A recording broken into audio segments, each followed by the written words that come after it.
I can't believe what's happening with the Commanders right now. While you were enjoying the weekend, Adam Peters and Dan Quinn have been making unprecedented moves. We're talking 4 explosive situations that will completely change how we see this team. First, there's the puzzle of one of our most promising receivers that no one can solve. Second, there's a massive problem in our defense that could cost us the entire season if not fixed now.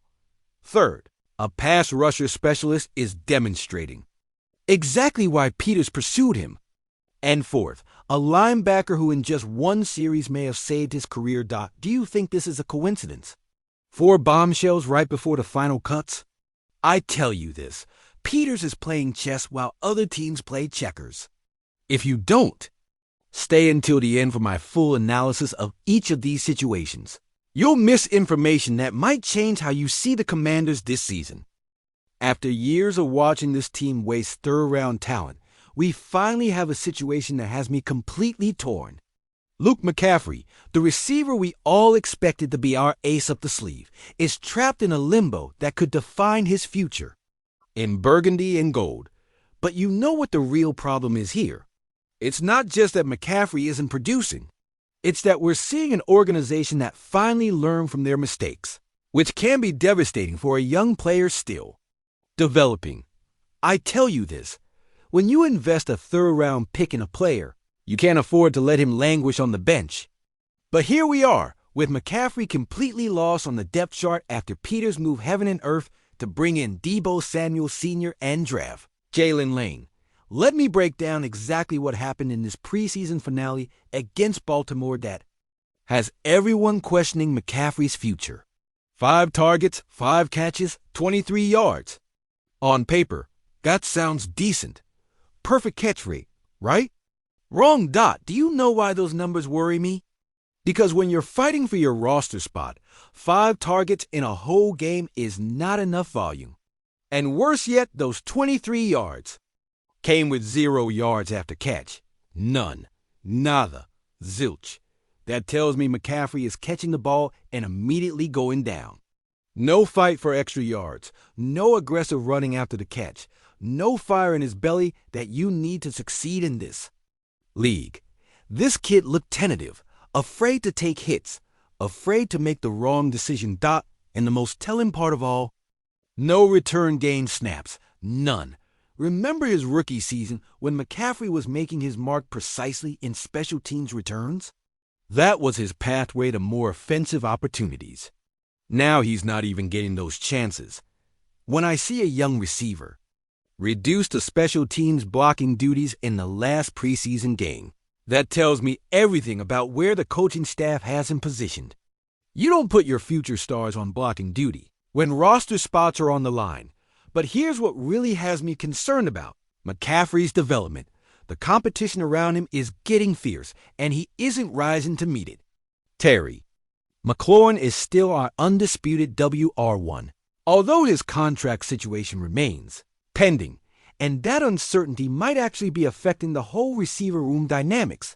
Deebo Samuel Sr. came to Washington because he wanted to prove he still has elite production left in the tank. This isn't some washed-up veteran looking for one last paycheck. Samuel is hungry, motivated, and brings an edge that our receiver room desperately needed. When you're competing against that level of intensity and experience, you better bring your A game every single snap. And Jalen Lane?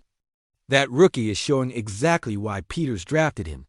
The fact that Lane was resting with the starters against Baltimore while McCaffrey was out there blocking in special teams should tell you everything about where their respective development curves are heading. Noah Brown solidified himself as our slot specialist, and his chemistry with Jaden Daniels is undeniable. When you have a quarterback who can make throws that most QBs dream about, you need receivers who can get open consistently and catch everything thrown. Brown does that at a high level. So where does that leave McCaffrey?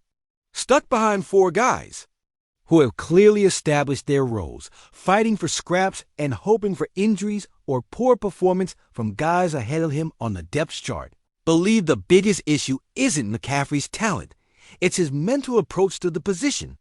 Converting from quarterback to wide receiver at the collegiate level is one thing. Doing it successfully in the NFL while competing against elite competition is completely different. Think about this.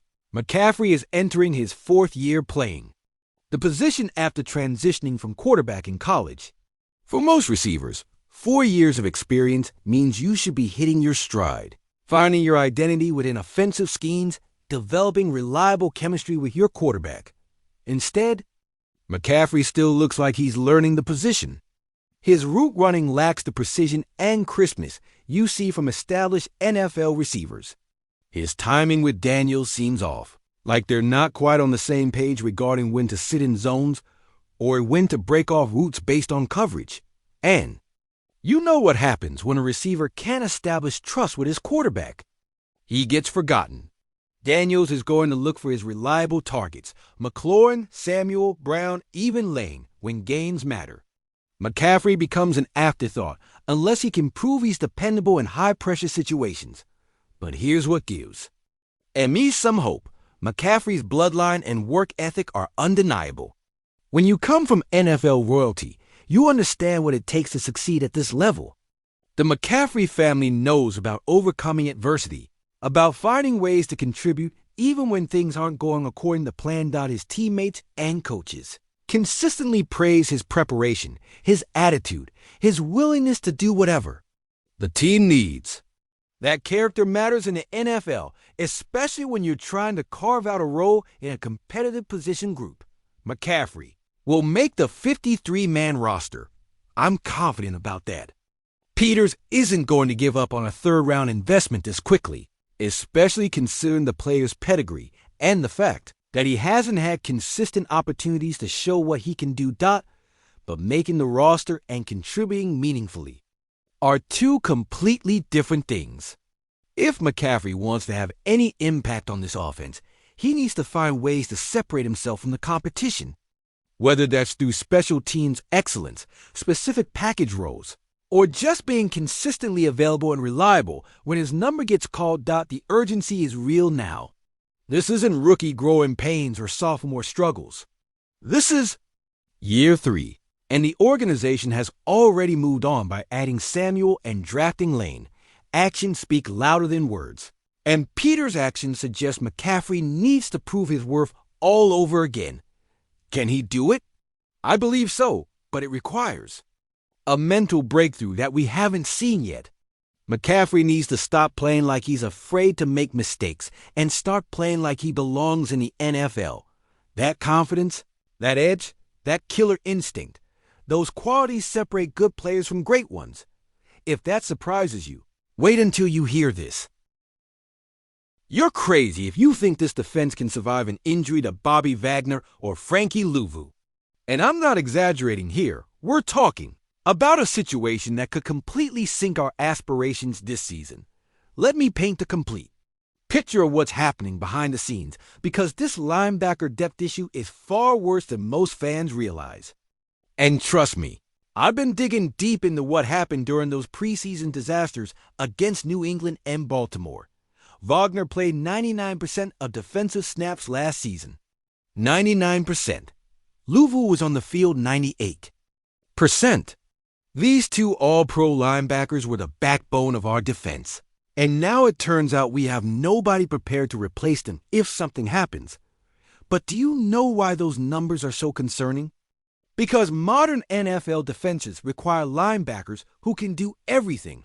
Run stopping, pass coverage, blitzing, special teams. These guys need to be versatile playmakers who can adjust to whatever offensive coordinators throw at them. Wagner, despite being 35 years old, showed absolutely nitrogen monoxide signs of decline last season. His football IQ is off the charts, his coverage skills remain elite, and his run-stopping ability anchored our entire front seven. When you lose that kind of production for any significant time, you're looking at a massive drop-off that affects every aspect of your defensive game plan. Louvu brought an edge, an athleticism that perfectly complemented Wagner's veteran savvy. Together, they formed one of the most effective linebacker tandems in the entire league. Their communication, their ability to diagnose plays pre-snap, Their chemistry. Those elements don't just magically appear when backup players get thrust into starting roles. And do you know what the scariest part is? In the 2 preseason games without our starters, we got beaten by a combined score of 78-21. 78-21.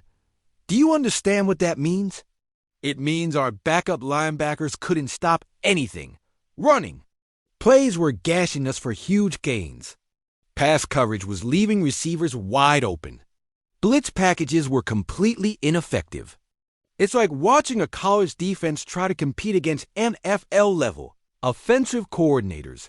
Let me break down exactly what went wrong during those 2 disasters.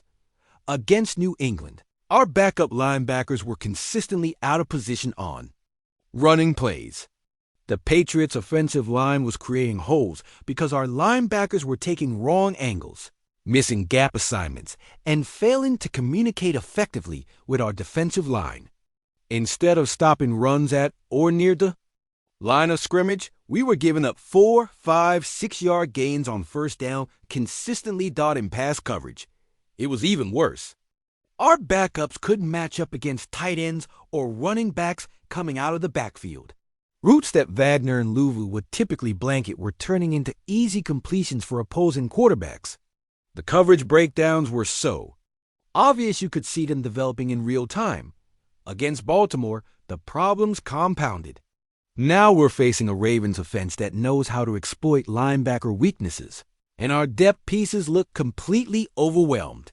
Mobile quarterbacks like Lamar Jackson thrive against defenses that can't maintain gap discipline and coverage responsibilities simultaneously. Our backups were getting lost in the maze of Ravens' offensive creativity. I tell you this, while Jerry Jones is counting cash and the Eagles are flaunting their depth chart, we've got Jordan Magee trying to recover from another injury and Kane Medrano running like a headless chicken all over the field. Magee has undeniable talent. Don't get me wrong.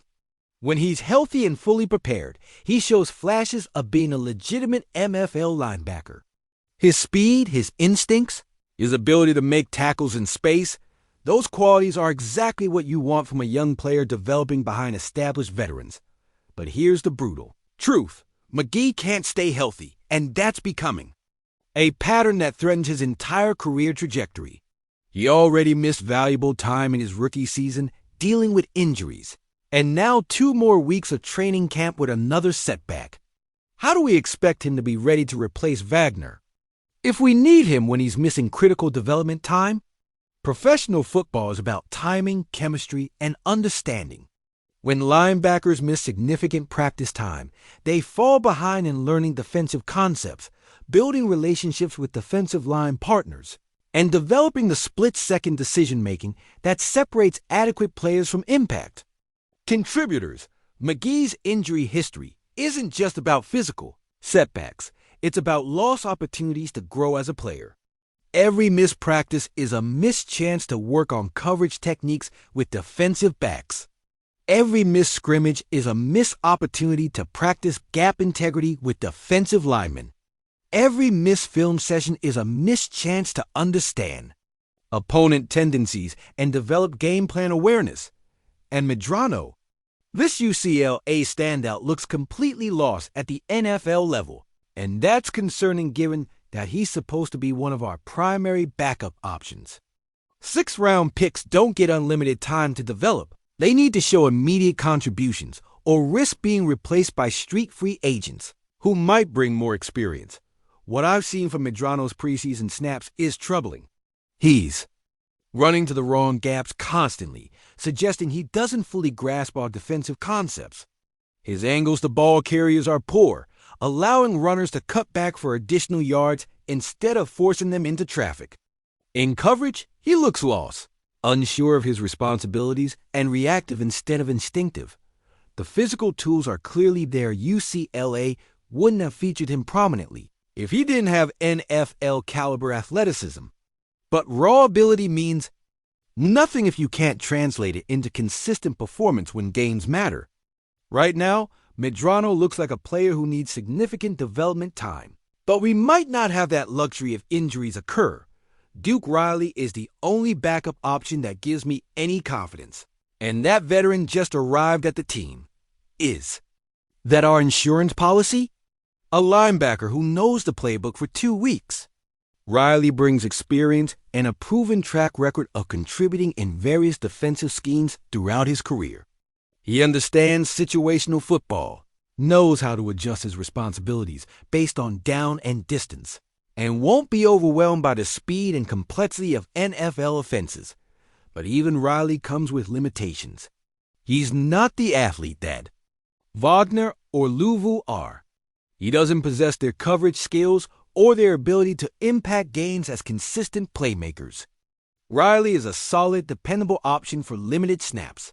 But if he's forced into a major role due to injuries, our defense takes a significant step backwards.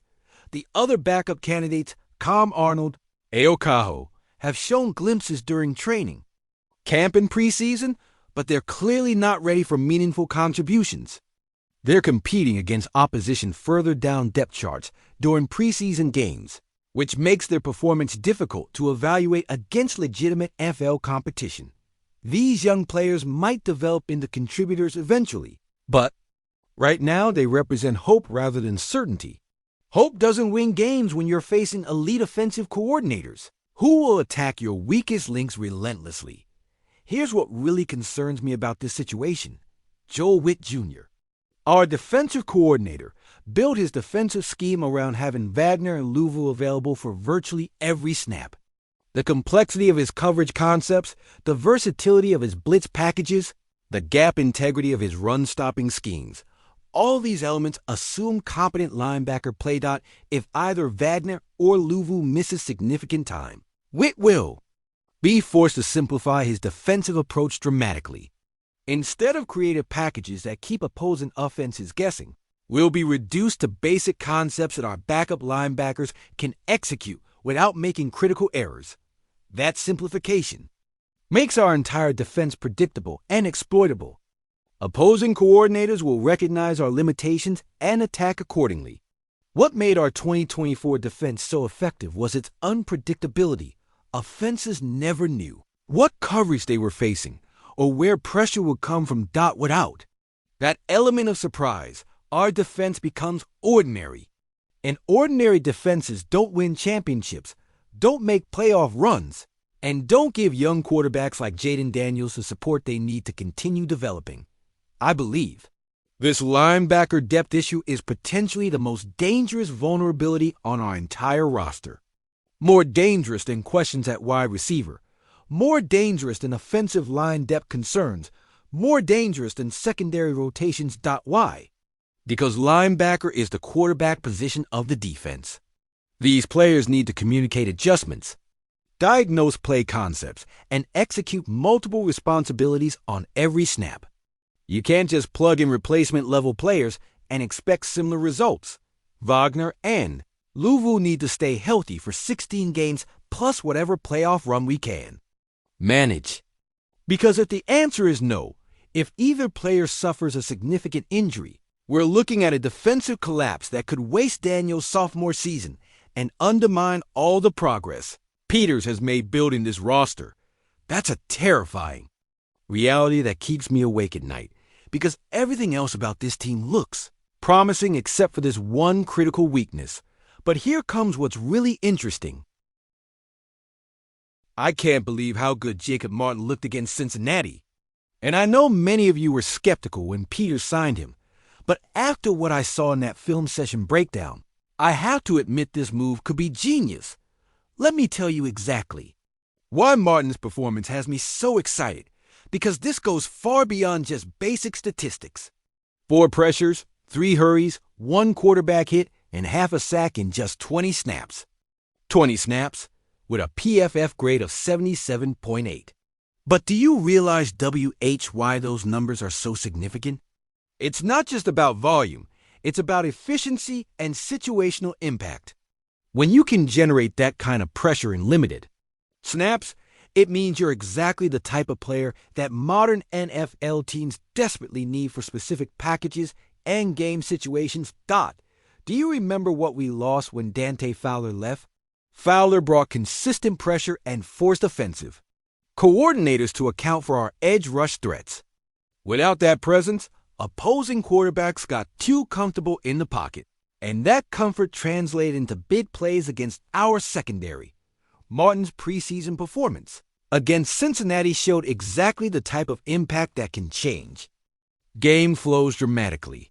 When you're facing third and long situations, when opposing offenses are trying to sustain drives, having a pass rusher who can consistently win one-on-one matchups becomes invaluable.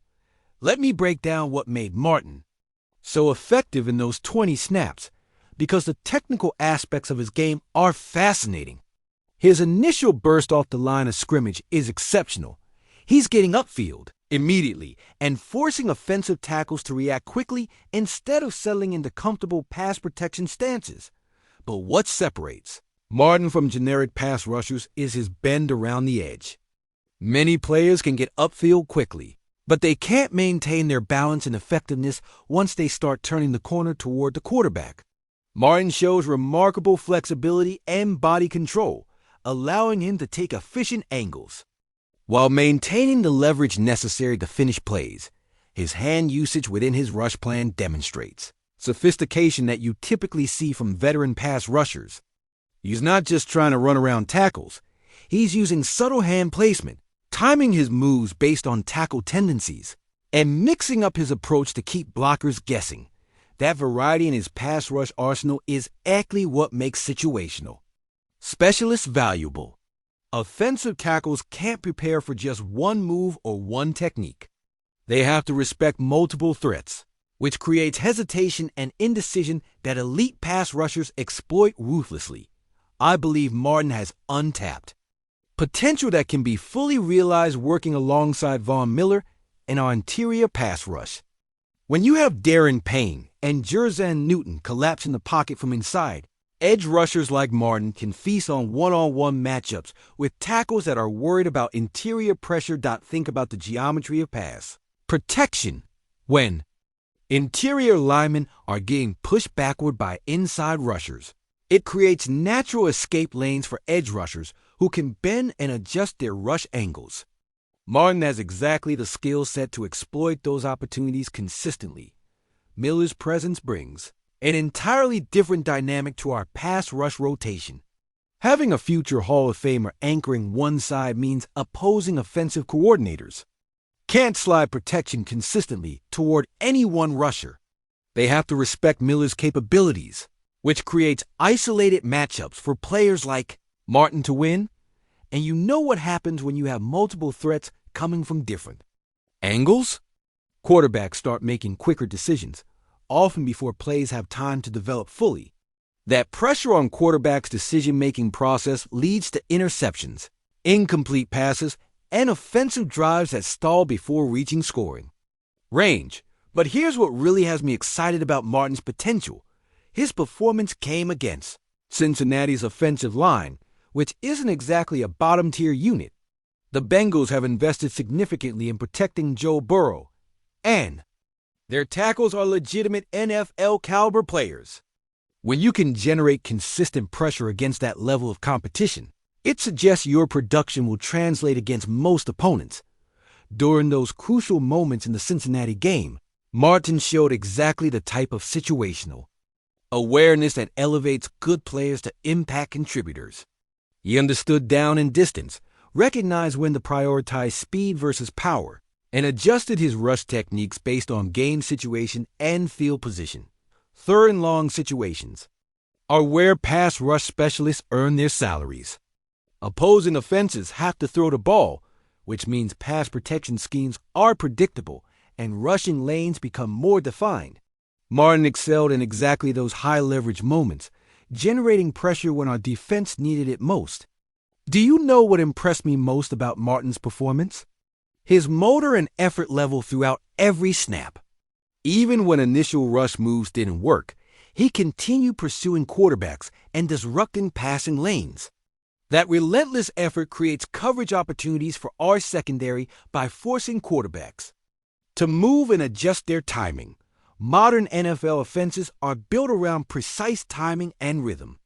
when pass rushers can consistently disrupt that timing, even without recording sacks. They're affecting offensive efficiency in ways that don't always show up in traditional statistics. Martin brings exactly that type of disruptive presence that can complement our coverage schemes perfectly.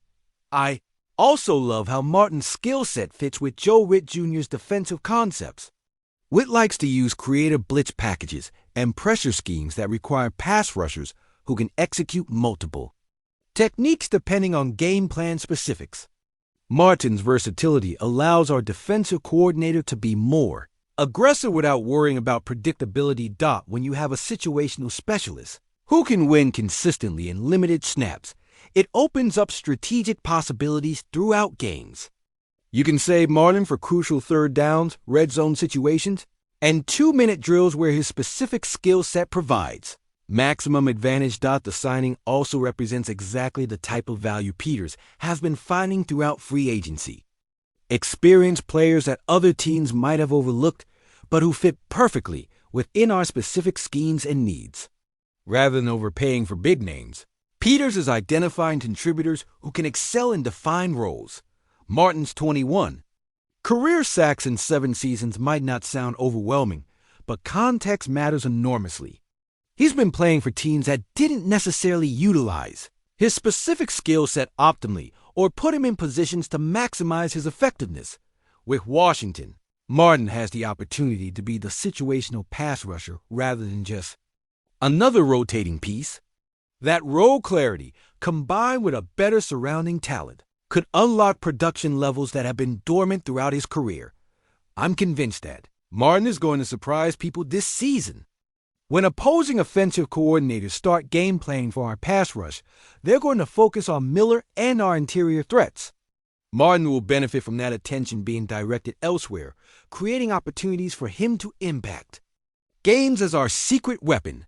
21 sacks in 7 years becomes irrelevant if Martin can contribute 8 to 10 sacks this season, playing his optimal role within our defensive scheme. And based on what I saw against Cincinnati, that type of production surge is absolutely possible. This signing might end up being one of Peters' most underrated moves, getting a proven situational specialist who fits perfectly with our existing personnel at a reasonable cost. That's smart roster construction, and it's exactly why I trust this front office's decision-making process. But the fourth news is what really has me shocked. That's burgundy and gold attitude, baby. Jordan Magee played only 1 series against Baltimore and led the team in tackles until the 3rd quarter. 1 series. And I tell you, if that doesn't embody everything we love about football, resilience, determination, maximum effort when it matters most, then I don't know what does. Let me paint the complete picture of what happened with Magee, because this story goes far deeper than just one impressive series. This is about a young man facing adversity repeatedly and finding ways to overcome it through sheer force of will and professional dedication. Dan Quinn said it perfectly. This guy is built differently. This is a really hardened, tough competitor. And after watching Magee's journey since he arrived in Washington, I completely understand why Quinn feels that way about him. But do you understand the full context of what Magee has been dealing with? 2 training camp injuries in 2 years, missing critical development time when he should be establishing himself as a reliable contributor. For most players, that pattern will be mentally devastating. For Magee, it's just another obstacle to overcome. When Magee said, "The best ability is availability," after the game against Baltimore, he wasn't just giving a generic athlete response. He was acknowledging the reality of his situation while demonstrating the mindset that separates survivors from casualties in professional sports. Think about what it takes mentally to approach your potential make or break moment with that level of composure. Magee knew he had maybe one opportunity to show coaches that he deserved a roster spot. 1 series, maybe 5 or 6 plays. Everything he'd worked for since entering the NFL concentrated into those precious few snaps. And what did he do? He made every snap count. Leading the team in tackles after playing just 1 series isn't luck or coincidence. It's preparation meeting opportunity, and it's exactly the type of performance that defines careers. Let me break down what made Magee's series so impressive from a technical standpoint. First, his pre-snap recognition was outstanding. He was diagnosing plays quickly, getting himself in position to make tackles, and communicating effectively with teammates around him. That level of preparation doesn't happen by accident. His pursuit angles were perfect. When you're playing limited snaps, you can't afford to take bad angles or miss tackles due to poor positioning. Magee showed exceptional field awareness, taking efficient routes to ball carriers and arriving with proper leverage to make clean tackles. But what impressed me most was his aggression and confidence. Despite missing 2 weeks of training camp, despite not having regular first-team reps, Magee played like a veteran who belonged on the field with Baltimore starters. No hesitation, no tentativeness, just decisive football played at NFL speed. When Quinn said, "Even sometimes 5 or 6 plays, it's worth it," he was acknowledging something important about player evaluation. Sometimes you don't need extensive sample sizes to recognize talent and character. Sometimes a few plays tell you everything you need to know about a player's potential contributions. Magee's performance reminded everyone, coaches, teammates, fans, why he was arguably the star of training camp last year outside of Jaden Daniels. When healthy and properly prepared, he shows flashes of being a legitimate difference maker at linebacker. His speed is undeniable. His instincts for finding ball carriers are exceptional. His tackling technique is fundamentally sound. Most importantly, he brings an intensity and motor that you can't teach. Those qualities don't disappear because of injury setbacks. I believe this performance saved his roster spot, and here's why. Before this game, there were legitimate questions about whether Washington should prioritize keeping younger, potentially more durable options like Kane Medrano and A.L. Cajo. Maybe try to sneak Magee through waivers to the practice squad and see if he could clear. Those questions evaporated after watching Magee's dominant series. When you can lead your team in tackles after playing minimal snaps, when you can show that level of impact immediately upon returning from injury, you've proven your value beyond statistics. Peters and Quinn were reminded of why they believe in Magee initially. This isn't just a player who can contribute. This is a player who can potentially star if he can stay healthy and get consistent opportunities. The resilience that Quinn mentioned isn't just about overcoming injuries. It's about maintaining professional standards, continuing to prepare like a starter even when you're not getting starter reps, and being ready to perform when your number gets called unexpectedly. How many players can honestly say they'd be ready for that type of immediate impact after missing significant training camp time? Most players need time to get back in the game rhythm, to reestablish timing with teammates, to rebuild confidence gradually. Magee showed up ready to dominate from snap one. That level of preparation and mental toughness suggests he's been working privately to maintain his conditioning and football readiness even while dealing with injury limitations. Coming off this game, my first preseason game, it was good to get game action before the regular season, Magee said after the performance. That quote reveals so much about his mindset. He's not making excuses about missed time or injury setbacks. He's focused on moving forward and contributing to team success. When players face adversity in professional sports, their responses reveal their character. Some players get discouraged, start making excuses, or begin doubting their abilities. Others use setbacks as motivation to prove their worth when opportunities arise. Magee clearly falls into the second category. Every injury setback seems to fuel his determination rather than diminish it. Every missed opportunity makes him hungrier for the next chance to contribute. The fact that he was leading tackles through 3 quarters, despite playing just one series, speaks to his efficiency and impact. While other linebackers were getting multiple opportunities throughout the game, Magee maximized his limited chances to show his capabilities. That efficiency translates directly to regular season value. When you have a linebacker who can come off the bench and immediately contribute at a high level. It provides coaching staff with strategic flexibility they wouldn't otherwise possess. Special teams.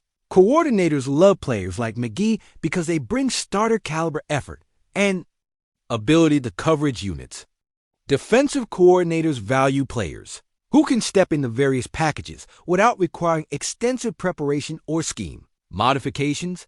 Magee's versatility allows him to contribute in multiple situations: base defense, nickel packages, special teams coverage, situational pass rush. That versatility makes him exactly the type of player that NFL teams keep on their rosters, even when depth chart positioning might suggest otherwise. I believe Magee will make Washington's initial 53-man roster, and this performance was the decisive factor. Peters isn't going to release a player who just demonstrated this level of immediate impact and preparation. Not when linebacker depth remains a concern throughout the roster. More importantly, Magee has positioned himself for significant playing time if opportunities arise during the season. Injuries happen, performance issues develop, situations change. Throughout 16-game schedules, when those opportunities come, Magee has proven he'll be ready to seize them. His journey embodies everything we love about football as fans.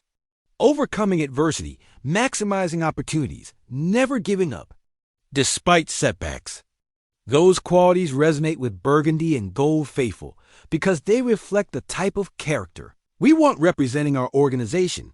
Magee's story isn't over, it's just beginning. This one series against Baltimore might be remembered as the moment his NFL career truly launched, the moment when he proved he belonged among the league's impact players. After analyzing these four situations in complete detail, I tell you this: Peters is building something special, but there are still pieces that need to fall into place perfectly for this team to reach its championship potential. McCaffrey's single quotes S situation represents the growing pains that come with organizational improvement. When front officers get better at identifying and acquiring talent, existing players face increased competition. McCaffrey needs to embrace that challenge rather than be intimidated by it. Our linebacker depth remains the most concerning weakness on the entire roster. Wagner and Luvu's health will literally determine whether our defense can maintain its elite status from last season. One significant injury could derail our entire defensive philosophy. Martin's emergence as a situational pass rusher gives us exactly the type of specialized production that championship teams require. Having players who excel in specific roles allows coaching staffs to be more creative and unpredictable. Magee's resilience and immediate impact remind us why talent evaluation goes far beyond physical abilities.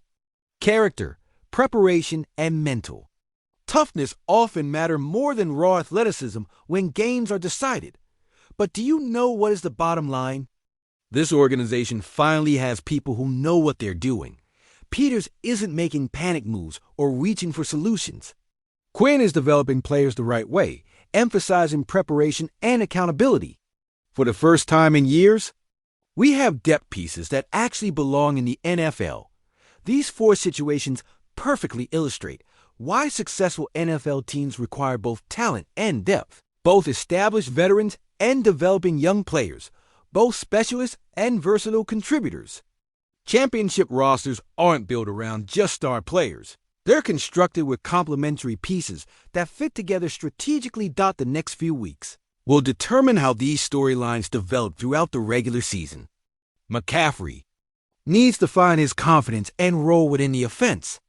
Our linebacker depth will be tested against real NFL competition. Martin needs to translate preseason success into regular season production.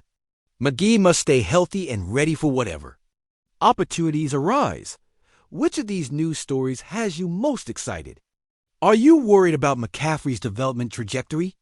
Do you believe Magee can finally stay healthy and contribute consistently? Or do you think Martin will be the pass rush solution that has been missing since Fowler's departure? Let me know in the comments what you think about each of these complex situations, because I want to know if you see what I see. A team that's finally building the right way. with sustainable success as the ultimate goal. And if you enjoyed this in-depth and detailed analysis of all these breaking news, don't forget to subscribe to the channel because we're a family here, and families support each other. Every like, every subscription, every comment helps us grow this community of Commanders fans who live and breathe burgundy and gold. Because tomorrow there'll be more explosive news, more analysis you won't find anywhere else, and more insider information that only true Commanders fans deserve to know. Hit LIK if you believe Peters is making all the right moves. Subscribe if you think this season will be truly different from years past. And let me know in the comments which of these news stories has you most intrigued for the upcoming season. And remember, HTTR baby. Let's go, Commanders!